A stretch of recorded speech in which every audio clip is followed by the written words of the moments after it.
최고다. 그래도 우리 선율이 자, 이 전종 대피가 온다.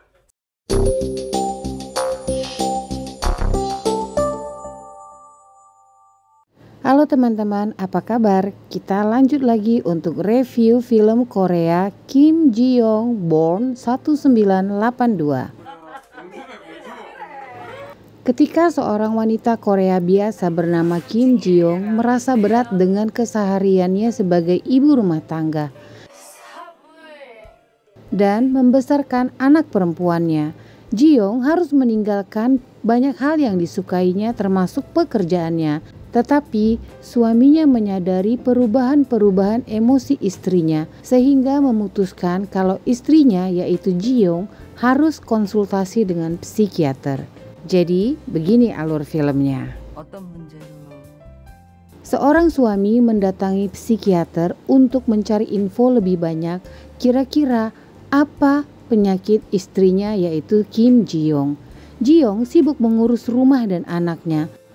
Suaminya juga selalu membantunya sepulang ia bekerja. Jadi selama di rumah mertua, Ji Young berusaha untuk mengambil pekerjaan di rumah mertuanya. Entah kenapa tiba-tiba Ji Young seperti kerasukan dan ia berkata-kata seperti ibunya. Dan begitu suaminya menyadari, segera suaminya menarik dia dan anaknya untuk pulang ke rumah. Tentu saja mertuanya dan juga iparnya pasti terkejut dengan hal tersebut. Ji Young juga saat bergabung dengan orang tua dan saudara-saudaranya, Ji Young juga seperti orang yang kebingungan. Ji Young mengaku ke suaminya Daehyun kalau dia terkadang lupa akan sesuatu, sangat bersemangat pada pagi hari dan setelah itu juga cepat kelelahan. Ada masa Ji Young bekerja di kantoran dan banyak mendengar berita-berita simpang siur mengenai pekerjaan, pernikahan, mertua, dan anak-anak. Dan betapa menyedihkan Ji Young tidak dapat meniti karirnya lebih lagi hanya karena sudah menikah. Bukankah itu seperti merendahkan kemampuannya terlepas dia adalah seorang wanita?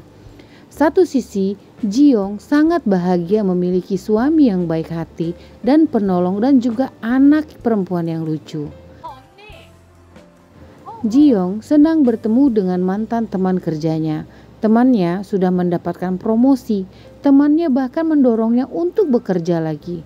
Tapi Ji Young hanya bisa kerja paruh waktu karena punya anak kecil. Daehyun membujuk istrinya untuk berolahraga, tetapi istrinya tentu bilang dia sudah kelelahan. Dan yang terjadi malamnya saat Daehyun meminta maaf, Ji Young seperti kerasukan lagi yang merupakan teman dekatnya mendaki dulu yang telah meninggal karena melahirkan. Tentu saja suaminya tidak dapat berbuat apa-apa. Setelah itu pastinya Ji Young lupa akan semuanya. Daehyun akhirnya berhasil membujuk Ji Young untuk pergi menemui psikiater. Tetapi begitu Ji Young tahu berapa biayanya dan itu sangat mahal, Ji Young pergi begitu saja dan tidak mudah untuk Daehyun untuk membujuknya kembali. Mengenang masa lalu, di SMP Ji Young pernah hampir dilecehkan oleh siswa laki-laki. Untung saja ada yang menolongnya. Ingatan tersebut terlintas di pikiran Ji Young karena ada kasus penguntitan di kantor temannya. Sebegitu lemahnya wanita hingga dapat direndahkan bahkan juga di kantor. Dengan izin Ji Young, Daehyun pergi lokakarya. Ji Young dan putrinya berangkat ke rumah ibunya dan Ji Young saat harus membersihkan popok anaknya, Ji Young takut jangan-jangan ada kamera tersembunyi di kamar mandi umum tersebut. Ji Young teringat kalau ibunya dulu sangat ingin menjadi guru, tetapi tidak bisa lagi. Dia berpikir apa mungkin karena sudah ada anak-anak. Ini hari ulang tahun ibunya, di mana para bibi-bibi mereka suka mengejek kakaknya yang belum menikah. padahal sudah berumur dan memanjakan adiknya yang laki-laki. Ji-young senang menerima telepon yang membuatnya bersemangat. Rupanya itu adalah dari mantan manajernya, yaitu manajer Kim. Dan ya, manajernya ingin dia bergabung kembali bekerja dengannya. Ji-young sangat semangat karena keinginannya untuk bekerja. Ji-young sangat senang dan membuat perayaan untuk keberhasilannya dan memberitahukan kepada suaminya. Satu sisi Dahyun sangat senang, tapi bagaimana dengan anak mereka dan sakit yang sedang diderita oleh Ji-young? Bagaimana pengaturan untuk menjaga anak mereka nantinya? Karena Dahyun sadar keputusan memiliki anak datang dari keinginannya. Dahyun sendiri melihat betapa tidak mudah bagi wanita yang dulunya wanita karir dan berubah menjadi ibu tanpa pekerjaan. Tidak mudah juga buat Ji-young untuk menemukan pengasuh bagi putrinya. Dahyun juga berusaha meminta cuti melahirkan selama setahun demi menjaga putrinya. Ji-young sangat bahagia dengan kebaikan suaminya. Tetapi di sini mungkin sebuah puncaknya, kabar gembira ini disampaikan ke ibu mertuanya dan tidak menyangka kalau ibu mertua Ji-young akan marah-marah dan menyampaikan ke ibunya Ji-young soal Ji-young yang ingin bekerja dan penyakit yang sedang diderita Ji-young. Ibunya Ji-young merasa sangat terpukul. Ibu Ji-young akhirnya mengunjungi Ji-young. Ibu Ji-young memberikan izin buat anaknya untuk bekerja dan ibunya yang akan menjaga cucunya selama Ji-young bekerja. Dan saat ibunya berbalik mau pulang, tiba-tiba Ji-young berbicara seperti neneknya. Jelas ini membuat ibu Ji-young terkejut dan menangis. Kenapa putrinya harus mengalami hal ini? Ibunya Ji-young bahkan terbawa emosi saat suaminya pulang hanya membawa suplemen kesehatan untuk putranya saja.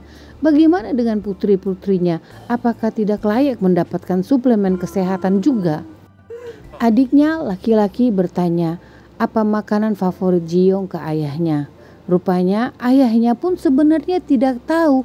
Yang ayahnya tahu malah kesukaan putranya sendiri.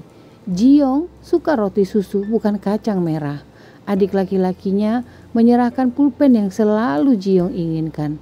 Adiknya pun berkata dan mengingat apa yang menjadi roti kesukaan Ji-young. Ji-young yang merasa kalau mertuanya tidak setuju dengan rencananya ingin bekerja lagi, Ji-young mengungkapkan keluh kesahnya pada suaminya yaitu Dahyun. Dan ini kesempatan bagi Dahyun untuk mengatakan kalau Ji-young harus berobat ke psikiater. Ji-young melihat bukti yang ada dan akhirnya setuju untuk menjumpai psikiater. Dengan setujunya Ji-young pergi menjumpai psikiater ini adalah awal kesembuhan bagi Ji-young. Ji-young mengakui bahwa tidak mudah baginya untuk mengurus rumah dan anaknya. Memang terkadang terasa jenuh, tetapi sebenarnya semuanya juga baik-baik saja. Ji-young mulai bisa penerimaan dengan dirinya dan keadaannya. Ji-young menjumpai mantan manajernya di kantor barunya. Ji-young tidak siap untuk bekerja karena Ji-young sedang tidak sehat dan takut akan berdampak tidak baik dengan calon-calon customer nantinya. Dengan mengakui ini semua, Ji-young berangsur pulih. Dia tetap berobat kepada psikiater. Saat Dahyun mengurus putri mereka, Ji-young juga bisa menulis. Ji-young akhirnya menjadi penulis. Ji-young menjadi pribadi yang lebih terbuka dan kuat. Ji-young dapat menghadapi hari-harinya dengan rasa syukur bersama suami dan anak-anaknya. Happy ending ya kawan-kawan. Beritahu pendapatmu tentang ini. Jika kamu suka konten ini, silahkan di like, share, dan subscribe. Dan jangan lupa nyalakan bel notifikasi kamu untuk update terbaru dari Best Kin Drakor. Sampai jumpa.